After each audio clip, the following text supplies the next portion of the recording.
yeah, I wanted to thank our panelists here. Solomon introduced them, but let me just do that again. To my immediate left is Dean Anno Saxenian of the School of Information. Next to her is Sean Randolph, the Senior Director of the Bay Area Council Economic Institute. Sanjay Kirloskar of Kirloskar Brothers Limited. And then on the very end of the panel is Sudhir Jalan from Meenakshi Tea. Thank you all for joining us. So the questions that were laid out in the agenda, the first question says, what will it take to prevent a world trade war? And to me, that's pretty dire. Are we really headed to a world trade war? I think that would be my first question. So let me invite the panel. I'll go in order of the way people are seated here to contemplate that. Are we really headed for a world trade war? And if so, what can we do to prevent it? So please tell me about your experience with globalization, your experience with trade, and to the extent you're comfortable, make some projections into the future. Okay, how long do you want us to take? I mean, we were told we would each talk for 5 minutes. Question for 5 minutes. Go for. Okay. Thank you. Thanks, Catherine. It's great to be here. I've enjoyed listening to the other sessions earlier today. I think what I say is going to be a little bit heterodox in this panel because when I think about globalization, trade is not the first thing that comes to mind. Okay. For me, my understanding of technology globalization comes from a lot of research I've done in Silicon Valley and understanding how technology regions develop and grow. And just to sort of cut a long story short, one of the reasons it's very, very difficult for scholars and others to understand Silicon Valley is they've looked at it in the way that they looked at traditional regions like Detroit, and they thought, okay, there's a couple big companies.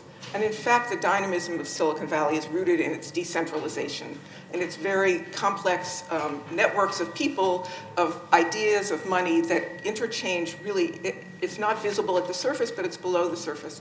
And I think that has fueled, we can debate whether today that's changing. There were some intimations about that earlier today, but for sure the dynamism of that region has been a bottom-up process, not a top-down one. So then if you take the next step and understand how Silicon Valley is globalized, what I've learned from my research, and I started going to India in the early 90s, what I learned is that the early development of Bangalore, of Hyderabad, of the places that were the early hotspots in software development was led by Indian Americans, often places like Texas Instruments, Hewlett-Packard, people who went back and forth, who advocated for changing policy, for creating a space for technology development, that it was very much a lot of the early, what we would then call body shopping contracts, came through personal relationships, Indian Americans and Indians, going back and forth. And so I focused, and the same process occurred in Israel, in Taiwan, in China, of what I call brain circulation, people going back and forth, technologists, entrepreneurs, engineers, angel investors, venture capitalists, and this circulation of people, these networks, went from being local within Silicon Valley to being cross-national. Usually weren't fully global because it usually was, the Indian Americans went to India, the Chinese went to China, so I call it a cross-regional.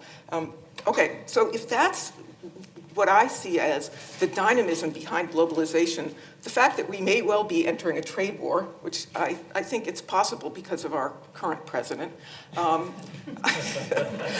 unfortunately, I think is not as relevant, not as important as it might have been a decade ago.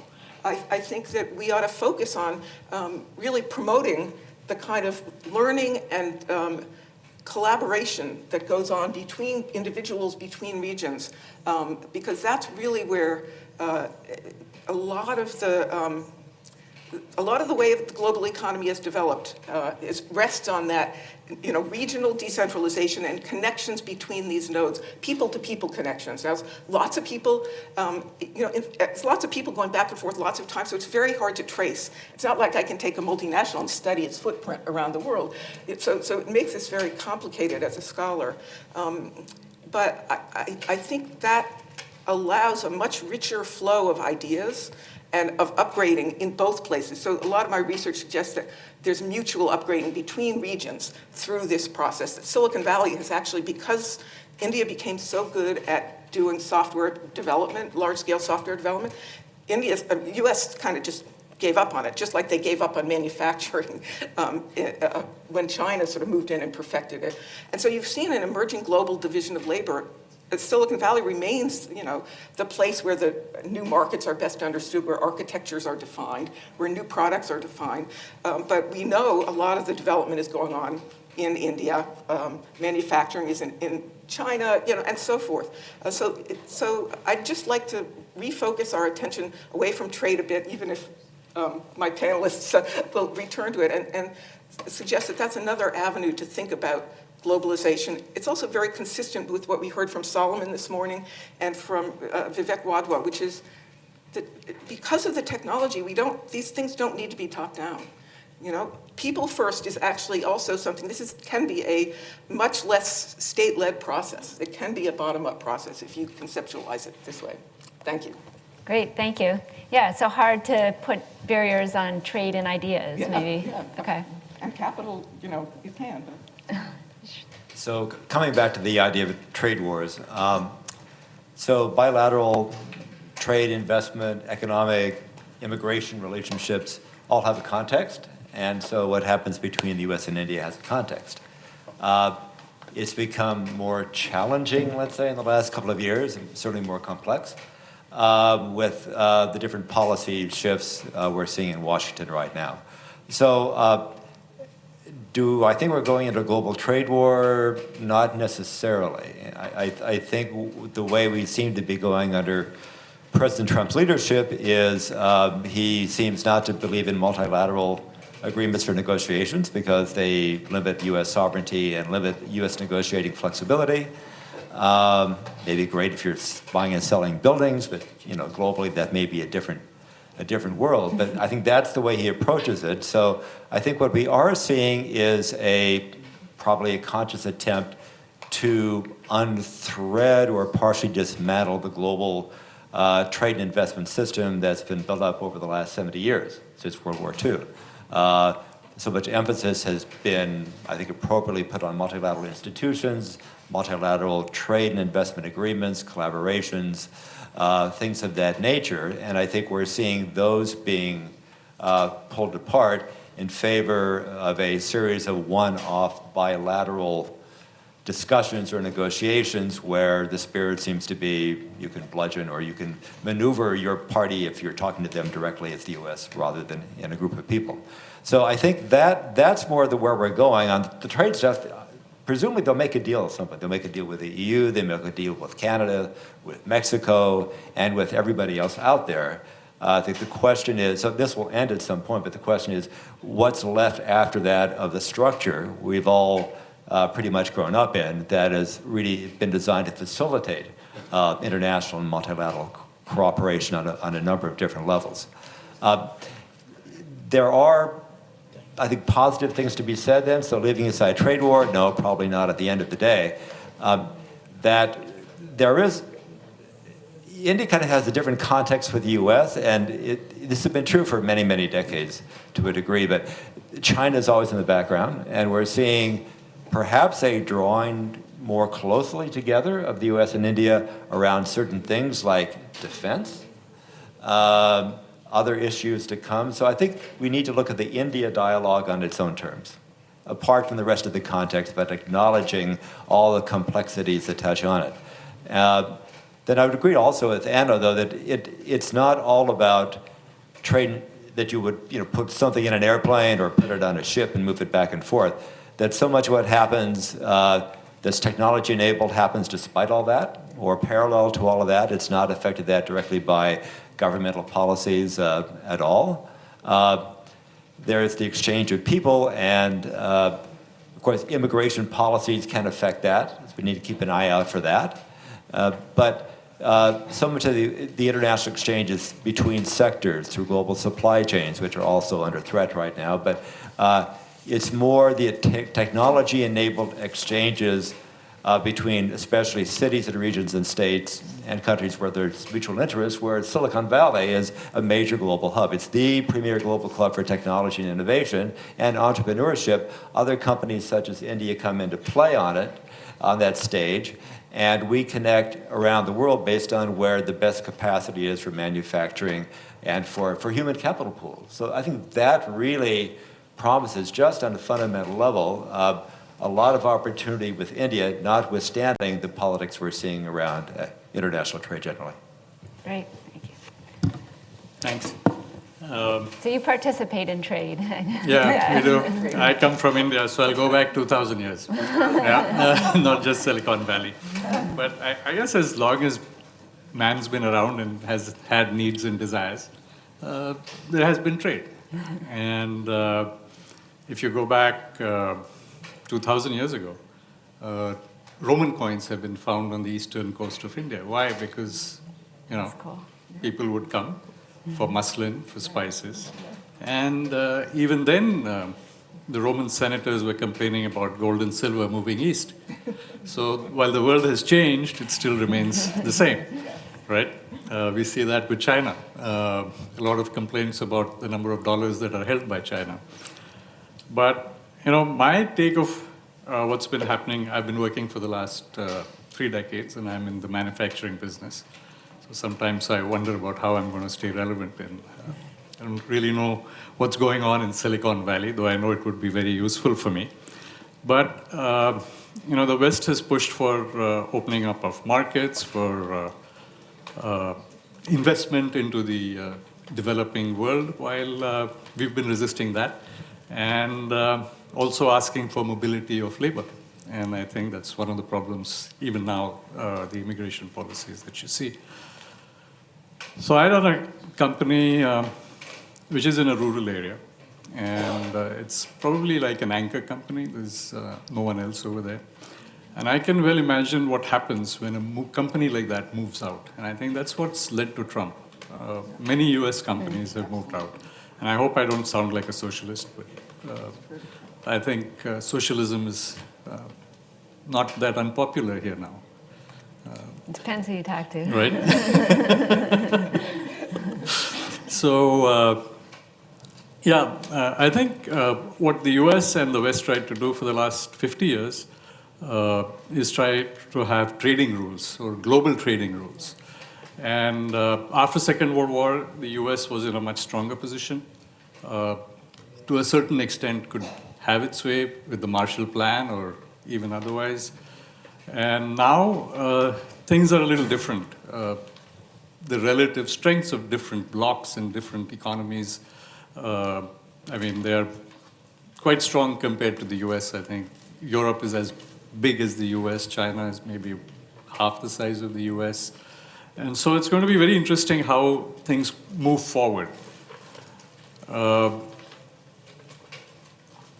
So while Trump has imposed these tariffs, he's still talking about, he's using WTO rules. He's invoked national security, right? It's a stretch.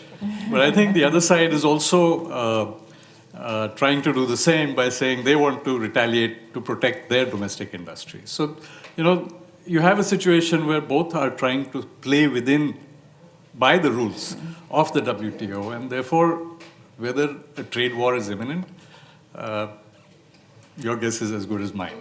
And I don't know, how Mr. Trump wakes up. Today he's got another $250 billion of tariffs on China, I think he's thinking of.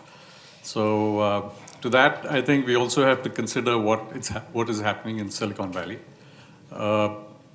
I still have to set up factories around the world to have a presence. But you see companies like Apple, right? And I buy their product from the music store, right? And how do governments control that? But I think maybe I'm going ahead. So whether there's going to be a trade war or not, I hope not. And let Sudhir have the next. Thank you. Yeah, Sudhir. Catherine, may I start by taking a controversial route That's always welcome, yeah. by challenging the whole premise of this subject. I feel the trade barriers will be not an impediment to globalization. Expand on that. I'll illustrate. I'm from India. I flew into San Francisco on Lufthansa, a German airline. I started my day today by using a Unilever product, British Dutch toothpaste. Worked on a Samsung Korean iPad. And so on and so on. So the whole world is so interdependent on each other that it's almost impossible to stop globalization. And if you look at globalization, taking off from where Sanjay said, it has 3 stages.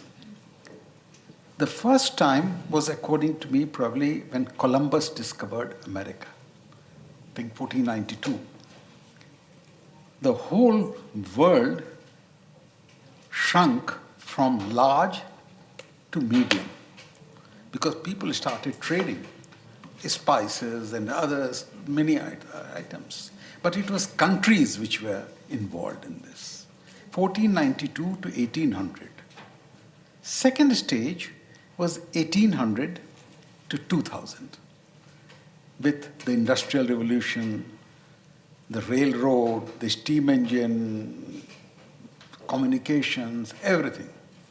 And the whole world again became closer and closer and closer.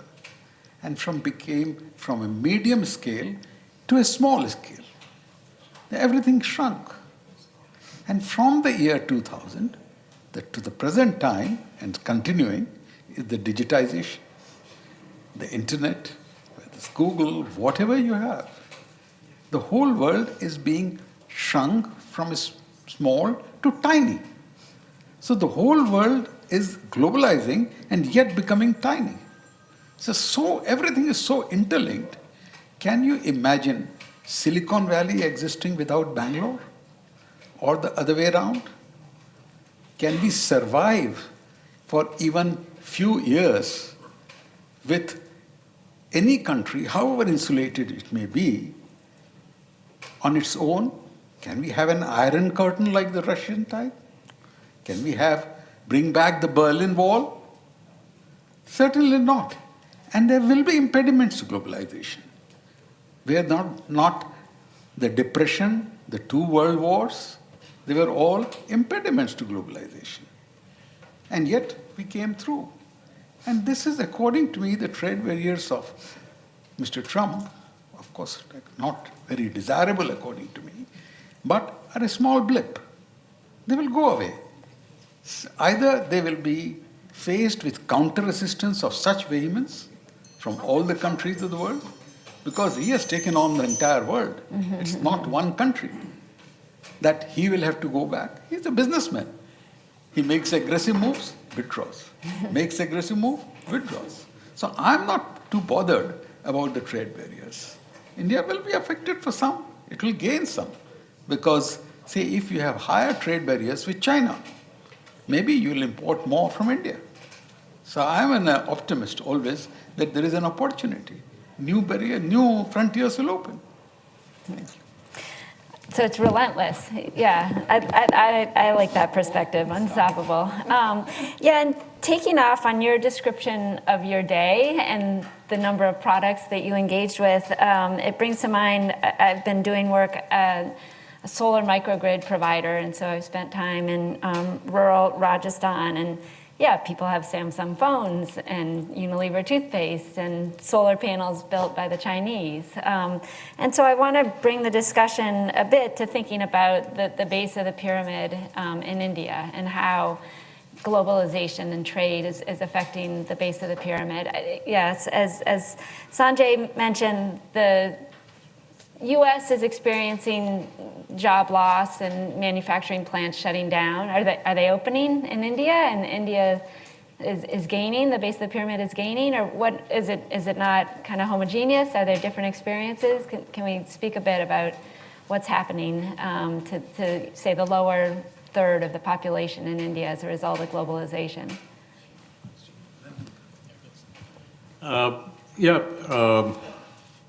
Two of my biggest competitors are US, and both of them have started plants in India. So I'm sure that India will gain. India will gain by way of technology, newer products. There'll be more competition. So I think it'll be good for India. It'll be good for me because I will have to shape up better than what I am today. But the bottom of the pyramid, I think more jobs, number one, more jobs being created. As more and more, Mr. Modi has his Make in India initiative. So as more and more companies find India more attractive, I believe that more people will come to India, see that there is a huge market. And I think that has a snowball effect, right? As more people earn, the more money they have to spend. And it won't be just Indian products that they'll be buying. There will be other possibly aspirational Western products that they would like to buy. And as more Indians come out of poverty, I think that's a great positive for the rest of the world, that the rest of the world will be able to participate in the Indian market. I'll say something about this from the point of view of the technology sector. I don't think it has been oriented at all towards the bottom third of the pyramid. I think that there's a lot of talk, and there's a lot of well-intentioned people, and I think there are many efforts on the sort of in the villages on the grassroots that are very interesting. My eldest child spent a year, just a couple of years ago, in India. Trying to do solar energy. It was very hard. Yeah. He was partnered with an Indian, sort of what I would call a state-owned company. It wasn't exactly state-owned, but it was a government enterprise. And he found it very frustrating. So I guess when I listened this morning to the talk about how fast things were changing and how fast it was going to globalize and how fast the bottom of the pyramid would be absorbed, I sort of had a little bit of a pause. And I thought, what would Jamie say? I think the really interesting bottom of the pyramid stuff may be the innovations that are going on in healthcare. In some of these, and maybe in education it could happen. In some of these services that are really directly serving people in the rural areas and maybe in solar energy if you can be efficient. We've had the same experience that just bringing people electricity, it doesn't solve your life. It brings you electricity, and then you have to buy an appliance. But if you're income constrained, you might not be able to. And you have to support it. You have to service it. You have to have the technology to keep it running. It's a complex situation. Yeah. Sudhir? You made a point about jobs. Now, let's look at, say, India. And I'm sure more or less similar thing will apply to USA. Today, with productivity going up, with digitization, artificial intelligence, jobs are bound to come down in that same industry. But many more industries start coming up. Say, for example, just go back. When the first time the railroads must have come, 200 years back, there must have been an agitation. How many horse cart employees must have gone off? But did railroads create employment, or they created unemployment? The foundries would not have come, all the iron steel would not have come, on the ancillarization would not have come, the backward integration, the forward integration would not have come. The movement would not have been so there. The global world would not have been closer. So all progress, digitization, modernization, globalization creates job growth, according to me. Thank you. So the next question, I think, is probably best first directed to Sean. So let me try this. This is a conference about U.S.-India, but the maybe elephant in the room, maybe not quite elephant, is definitely China. And so in terms of trade, people are talking about the Belts and Roads program. And so the positive view of that is they're building infrastructure, they're building roads, they're helping ships pass through channels more easily. So, how can that be bad? That's reducing trade costs. That's kind of reducing barriers to trade. But the more critical side of that is that it's really neo-colonialism, that China's got, you know, different designs than just increasing trade. And, you know, I've done a fair amount of work in sub-Saharan Africa and definitely see the presence of Chinese building big infrastructure projects, building railroads, building coal plants in some instances. So, yeah, I guess I'd like to kind of throw China into the mix, or should they be in this discussion? And you know, is it neo-colonialism or is it pure good, enhancing trade? Not pure good. Okay. But maybe something else. No, I think we should talk about China because that's part of that broader global context.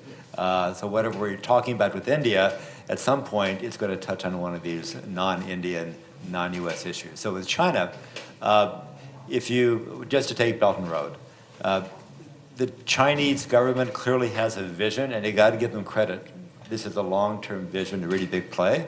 I can't say the U.S. has similar vision at this point. So if we take that as a given, we can debate, like, what's the intent? Is it to, as construction slows down in China, to employ Chinese on construction projects outside of China? Clearly it is to have a chain built, or two chains at least, from China across to Europe that become, you know, the new Silk Road, transmission and logistical routes anchored by Chinese financed and built facilities that link China more closely with Central Asia and ultimately with Europe. Fair enough. To the extent that brings infrastructure into those countries that wouldn't be there, I think it's hard to argue with that. Most of them need it. The question more becomes where China is using primarily or overwhelmingly Chinese workers coming into the Chinese company to build this stuff, and when it's financed by loans that in many cases these countries can't afford, and they actually end up faced with considerable debt that they can't repay, as we've seen in Sri Lanka recently, and then in the case of the port the Chinese built, it defaults to a 99-year lease to China. So I think, I forget whether it was Pakistan or Burma, just took a look at this recently themselves and said, oh, just a minute, maybe we should scale back what we're doing with China and Belt and Road because we know we actually can't repay all this money that's being pushed our way. So a lot of it, I think, depends, the implication, on how the individual countries react and how they manage those relationships in terms of protecting and thinking through their own long-term interests. It's not just the infrastructure, but is it a new form of dependency? Are there major debt issues they're walking into that they perhaps can't handle? And I think on the Chinese side, they probably need to figure out, are they playing this correctly? So maybe they should be opening it more to international contracts. Fewer Chinese workers, fewer Chinese companies, maybe Indian companies, maybe US or European. So it's hard to say exactly how it's going to play out, except I think the yellow flags are up, that this has the potential to play out badly, certainly for lesser developed countries. But I think the other part of the context where China is concerned, thinking about India now, is that, you know, for the US, for this administration, but I think more broadly even, China is a really unique entity. It's the second largest economy in the world now. Nobody except the Chinese would call it a developing economy now. It is extraordinarily strong in AI.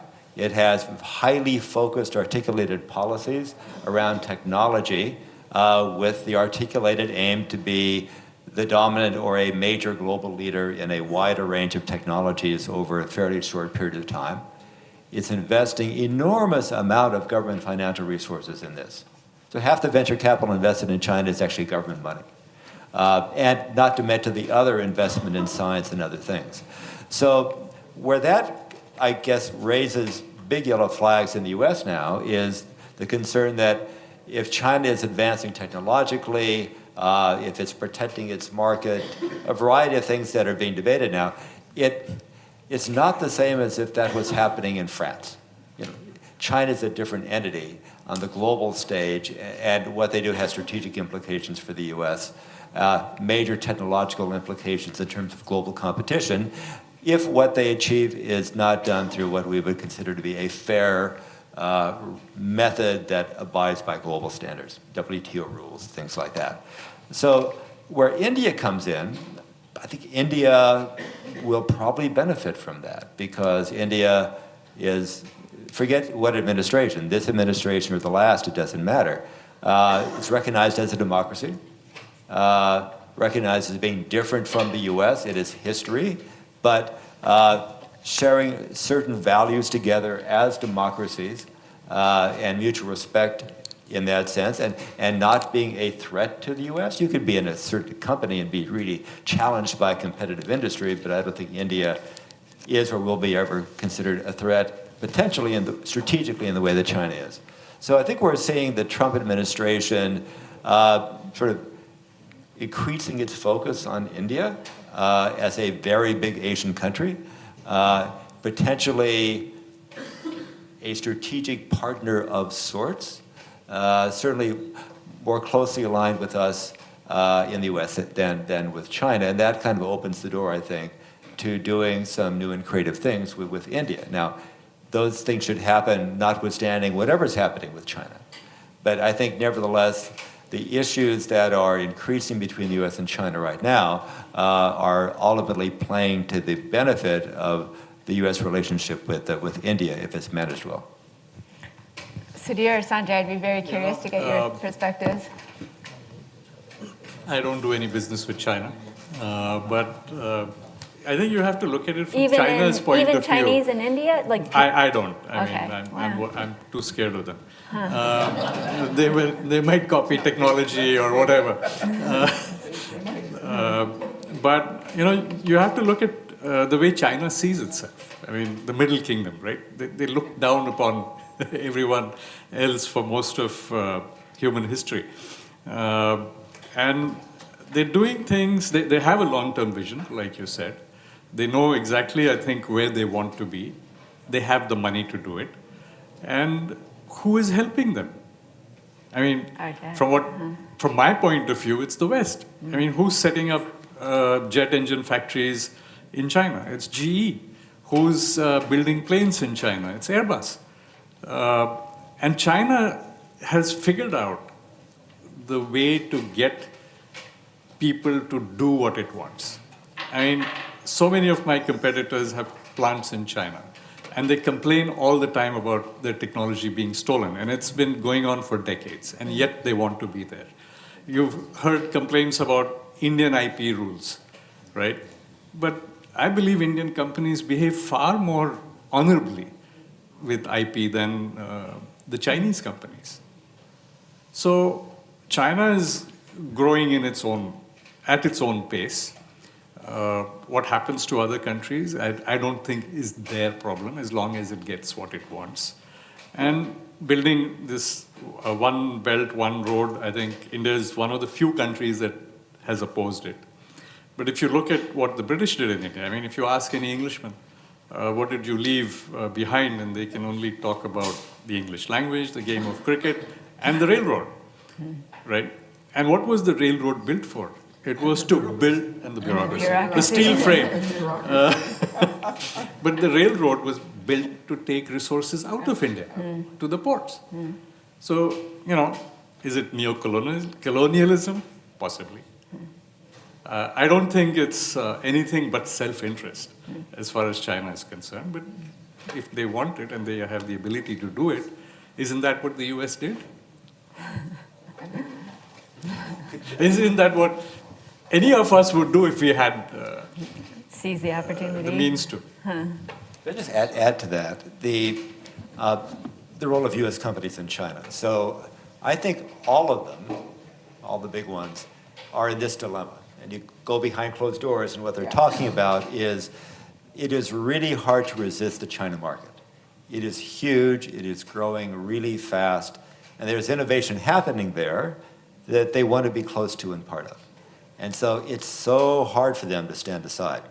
On the other hand, they all know that by being in China, they'll be more or less at the mercy of whatever the government policies are, and that their IP is at risk, whether it's from IP theft or government-required technology transfer, in which case they're being set up in the position, potentially, of helping to create a major Chinese competitor, at which point they've pretty much lost the market.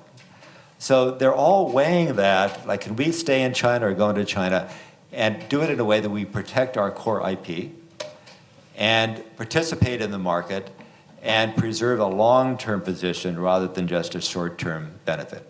So I think with that, they're not going to run away from China, but they're going to be more interested in alternatives. What can we do someplace else that we're not doing in China today? Then you look at what other countries have a really big, fast-growing market. It's not as wealthy as China's, of course, but a big Asian country with a fast-growing market. So who could that be? Here's a country that shares our values. It's a democracy. It respects IP more. And you can go in at a relatively greenfield level now and build something there. So obviously, India has its own complexities, but I think we're starting to see U.S. companies broaden their scope of options we're thinking about as they go into Asia, as they build their global market presence. They did so much in China for so long, so much manufacturing in China, and they'll continue to do that. But I think they're going to be looking more now, well, what about ASEAN? What can we do maybe through Singapore and ASEAN? And I think India is really the big alternative, and that's why I say if we develop the relationship the right way, if India follows through on these reforms now and makes India an increasingly attractive place for these companies to come in and partner, I think it's an opportunity for India, in part because U.S. companies are going to start looking for viable alternatives to China. Sudhir? As I see it, Americans saw China as an opportunity, market, tremendous market, and that's why everyone went there. Even knowing that IP is in danger, exit will be a problem. But I think they realized enough is enough. And so they now want to contain China, and no one likes competition. If I were an American, I'm not very happy if someone is trying to catch up and even stand up to me. So they need India. In fact, a few of us were here last year, and 4 or 5 of us had met the then Secretary of State, Mr. Tillerson, and a few senators. And they said, today America needs India more than India needs America. And we need a nexus between America, India, Japan, and Israel. Otherwise, this gorilla cannot be contained. And these are in words, quote. So they know the threat of China. And I feel, I totally agree with Mr. Endor, that India may be a beneficiary of these trade barriers between USA and China. Interesting. I have a lot more questions. I think we should definitely talk about globalization and the environment. I think that's a huge issue, but I want to throw it out to the crowd. I hope that some of these issues will come out with the question and answer. So there's students walking around with microphones. The first hand I saw there was the gentleman. Thank you. Great session. As Dr. Jalan said, globalization is inevitable, but multilateral, bilateral treaties are always capital treaties. They're not focused on labor. And when we look at the Trump phenomenon, it's the labor that lost out in globalization that caused it.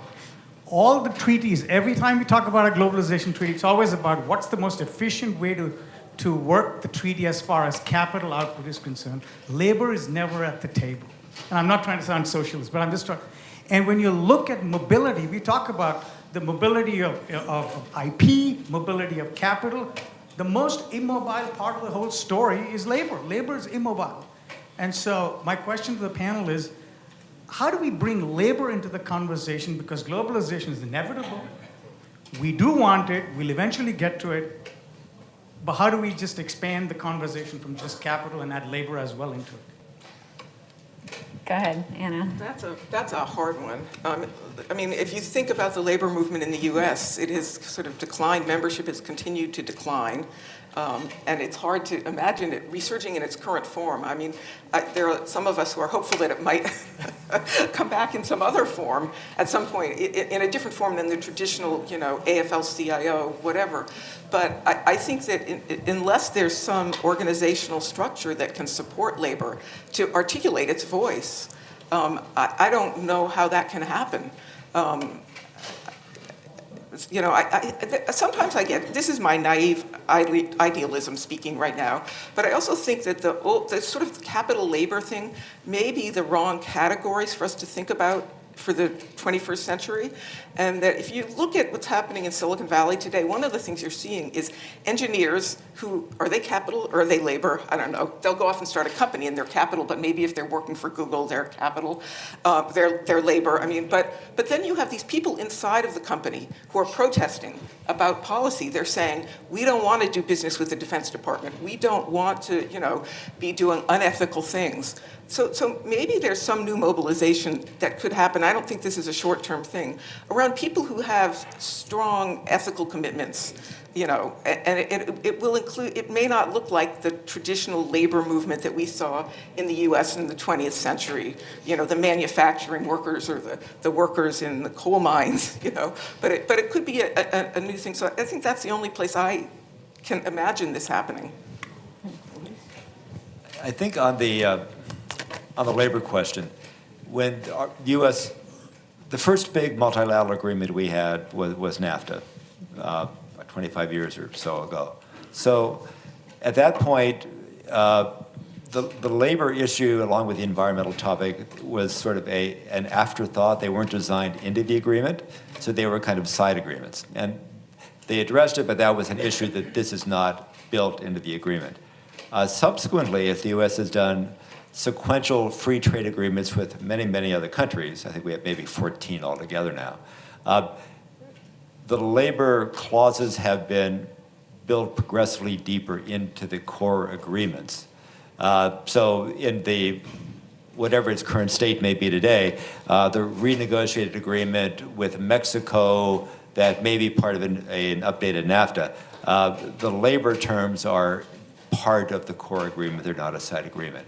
Now, those are really designed, and I haven't read the exact terms, primarily to sort of protect, in this case, U.S. workers against companies moving to other countries for specifically lower wages, but really lower labor standards, countries that have lower labor protection. So I think in the agreements, you can address the issue of labor protections and labor standards and the enforcement of those standards. So you can do those, I think, inside the agreement. But I think the other thing to think about, it's a different topic, but in these agreements, yes, they're about trade, they're called trade agreements, but they're really investment agreements. There are trade terms, you lower the barriers, yes, but these days they're really about mobility of capital and the ability of countries to invest in each other, which sort of mixes up the labor card because you're sometimes creating jobs in one country and maybe fewer in another country. So I think the bigger issue on the trade agreements is really to think of them as investment agreements, and then how do you deal with it in that context if you're able to deal with it. Yeah, I'm happy to let you interject if you want, but I think we have a lot of questions in the audience, so why don't, yeah. In the last round of tariffs between US and China, one of the retaliations of China was 25% tariffs on US cotton. So as soon as China implemented tariffs on US cotton, it removes its tariff on Indian cotton, which was, I think, around 3%. So when and if a trade war does happen, do you see a restructuring of some trade routes in the world, or maybe some countries in danger of becoming dumping grounds?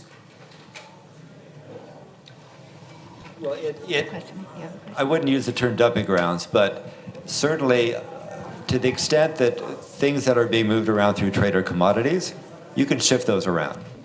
So maybe there's a Chinese tariff on U.S. soybeans. So maybe the U.S. sells those soybeans to Brazil. And then the markets kind of shift around. So I think the commodity products just get shifted around. The routes are kind of reconfigured. There may be other things that are not commoditized that it's harder to shift around. And if a company is making, and these are really supply chain issues, so if a company here in the U.S. is importing raw material, let's say steel, it could be anything, components from China that they are incorporating into a product being manufactured here by U.S. workers, and they don't have access to that, or the tariff is going to be 25% now, that's where it starts to get complicated, because it actually damages manufacturing here and would cause companies here to hire fewer people than they would have if it were not for the higher input costs. So that's where the whole supply chain thing comes in, and makes it a much more complicated conversation in both directions. So I thought I saw a bunch of hands at one point. All right, yeah, back there in the green shirt. No, you're turning around. Yep. Thanks for a great panel. Talking about closure and the potential for conflict and cooperation. So one, I think I can divide the panel in two. One is for the Bay Area folks. I think Vivek Wadhwa mentioned it this morning, the sort of demise of the Silicon Valley model, or it's slowing down at the very least, right? And I think we know that's becoming a consensus because The Economist magazine's written about it. So there, if we've got, platform monopolies and what's called the kill zone, where the startups can't survive, do we have an opportunity or competition with Bangalore, Hyderabad, Gurgaon, and the rest of it? What's the ratio of cooperation and competition and flow likely to be as occasioned by that, if you accept the premise that we're sort of slowing down the Silicon Valley model? And likewise in closure, if the Trump tariffs either actually take effect or have a chilling effect on global trade, does this not create an opportunity for India or other countries? All right, Anna.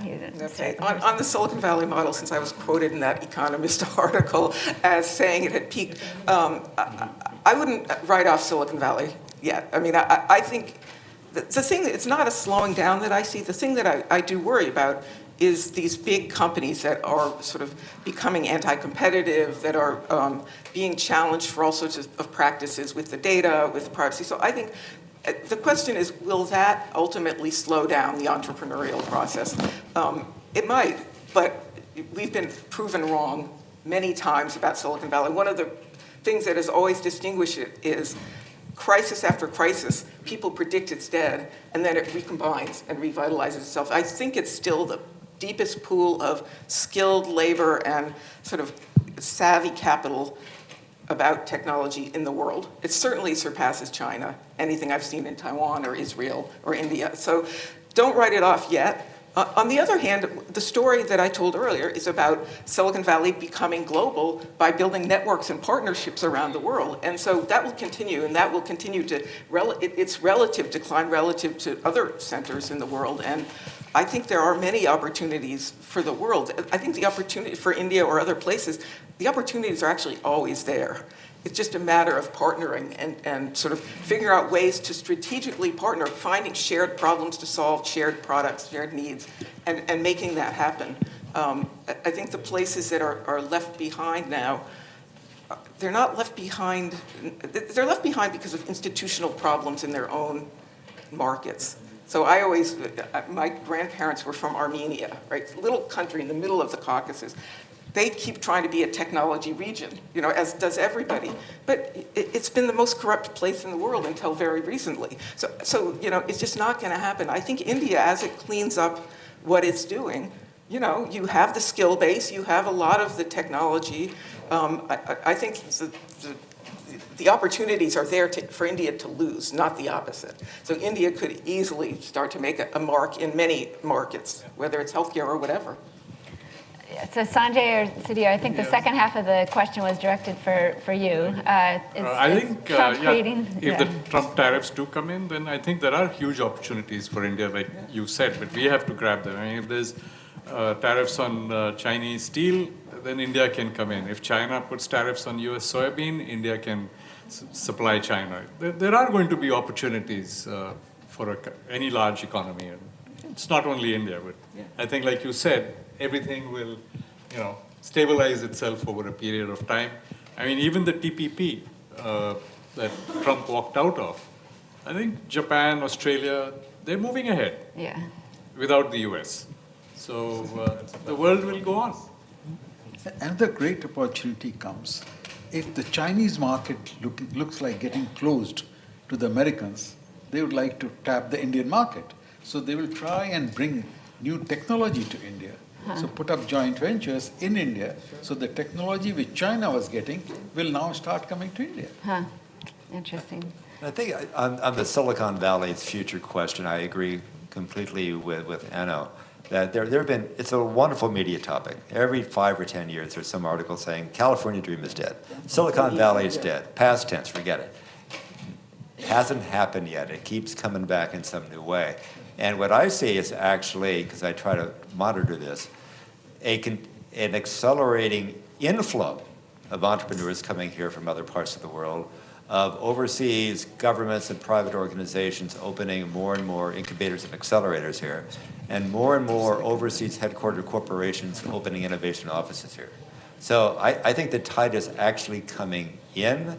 I think the question for the future is that maybe two things. One, we're so expensive.